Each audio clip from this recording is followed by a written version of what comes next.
പട്ടുപാവടൊക്കെ എടുത്ത് എന്റെ മുത്ത് സുന്ദരിയായിട്ടുണ്ട്. അപ്പൊ പട്ടുപാവട ഇട്ടില്ലെങ്കിലോ? അത് ഞാൻ ഇപ്പൊ എങ്ങനെ പറയാനാ?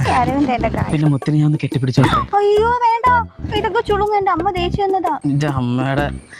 പിന്നെ അടുത്ത ഓണത്തിന് ഞാൻ ഈ കഴുത്തിലൊരു താലി ചാർത്തും. അതെ, ഓണത്തിന് വേണ്ട, വിഷുവിന് മതി. അതെന്താ? എനിക്ക് പൂക്കളെക്കാളും ഇഷ്ടം പടക്കങ്ങളാ. പടക്കം? നമ്മുടെ ആദ്യരാത്രിക്ക് നമുക്ക് ഒരുപാട് പടക്കം പൊട്ടിക്കണം. പൊട്ടിക്കാം. പടക്കമോ അമിട്ടോ എന്താന്ന് വെച്ചാ പൊട്ടിക്കാം. അല്ല ഇതെന്താ, എനിക്ക് ഓണക്കൊടിയാണോ?